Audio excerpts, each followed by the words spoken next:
ऐसे लोगों को जो मैं शिक्षा देने का कार्य करूँ वो बिल्कुल भी ट्रेडिशनल नहीं है, क्योंकि मैंने देखा कि जो ट्रेडिशनल तरीके से बच्चे को पढ़ाने की कोशिश की जाए वो बच्चे सिर्फ रटते हैं, सीखते नहीं हैं। तो मैं अपने नवाचारों के द्वारा उन्हें पढ़ाती हूँ और उस समय वो बच्चे सीखते हैं क्योंकि वो करके सीखते हैं, खेलते खेलते सीखते हैं। और इस चक्कर में जो मेरे गांव का उसके आस पड़ोस के गांव के जो बच्चे हैं वो जो स्कूल तक नहीं पहुंच पाते थे पहुंचते भी हैं और मस्ती मस्ती में वो बहुत अच्छा कर रहे हैं। और मेरा विश्वास है कि एक दिन मेरा वो पिछड़ा क्षेत्र इस देश में निश्चित रूप से इस देश में एक अलग ही नाम करेगा और शायद उसमें कहीं ना कहीं थोड़ा सा योगदान मेरे नवाचारों का भी हो। धन्यवाद।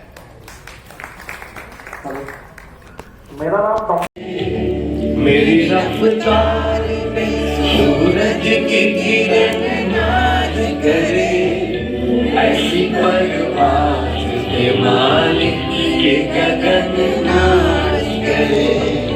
मेरी रफ्तार में वैज्ञानिक एवं सामाजिक ज्ञान प्राप्त करना भी होता है। मेरा नवाचार इसी विषय पर आधारित है। बच्चे तो बिजली बिजली के समान होते हैं, हम इनको सही आकार परिवार और विद्यालय में प्रदान कर सकते हैं। मैं सुदूर ग्रामीण क्षेत्र में शिक्षिका हूँ, जहाँ अशिक्षित समाज के बच्चे अपने परिवेश और अभिभावकों की भाषा से प्रेरित होकर अपशब्दों यानी कि गाली का प्रयोग करते हैं। और जिस कारण विद्यालय में भी बच्चे एक दूसरे के साथ अपशब्दों का प्रयोग करते थे और उनकी पढ़ाई में जब ध्यान भी आता था। इसके निराकरण के लिए मैंने एक नवाचार अपनाया कि मैंने सभी छात्रों को कह रखा था कि जब कोई तुम्हें गाली दे तो तुम उसका जवाब उसके साथ लड़ाई करकर या वापस से अपशब्दों का प्रयोग मत करना, बल्कि तुम उसे आकर बताना। और इस तरह से जब वापस से कभी कोई गाली देता और मेरे पास आकर छात्रों के बारे में बताता तो पहले मैं गाली देने वाले छात्र को यह समझाती कि यह एक गलत आदत है, हमें इसका प्रयोग नहीं करना चाहिए। फिर मैं उसको यह बताती कि अगर तुम कोई अपनी वस्तु किसी सामने वाले बच्चे को दो और अगर वह लेने से मना कर दे तो क्या होगा? तो वो कहता कि तब तो इस स्थिति में वह वस्तु मेरे पास रह जाएगी। तो ठीक मैंने उसको समझाया कि अगर जब तुम गाली दे रहे हो और कोई बच्चा तुझे रिएक्ट नहीं कर रहा है तो मतलब कि वह गाली जो तुमने किसी और के लिए दी वह तुम्हारे पास रह गई। और उसके समझ में यह बात आ गई और मैंने बताया कि जब भी कोई गाली दे तो बस उसे ताली बजाना, लड़ाई मत करना। तो उस दिन के बाद से सभी बच्चे किसी के भी अपशब्द करने पर सिर्फ ताली बजा दिया करते थे, बल्कि कुछ भी रिएक्ट नहीं करते थे। धीरे धीरे करके इस तरह से मेरे विद्यालय में फिर समुदाय में और सभी तरह के अपशब्द का प्रयोग और बाकी भी जो अनैतिक बातें थी वो छूट गई। धन्यवाद।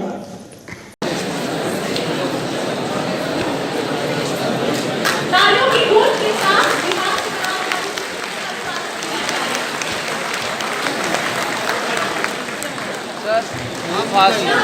संस्करण में बिहार आपका काम एलिगेशन में आओ गैस में पहली लगातार किया गया था।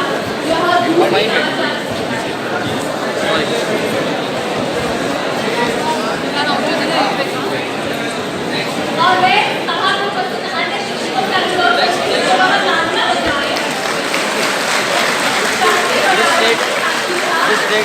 This date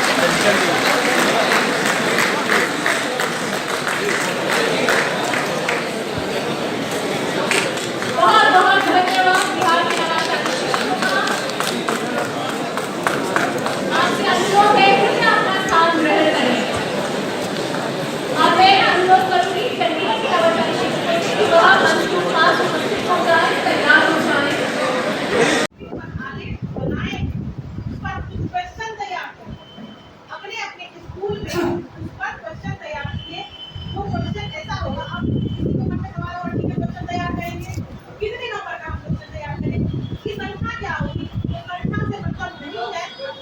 क्वेश्चन में आपका कॉन्सेप्ट क्लियर हो रहा है उस विषय को लेकर, उस चीज को लेकर।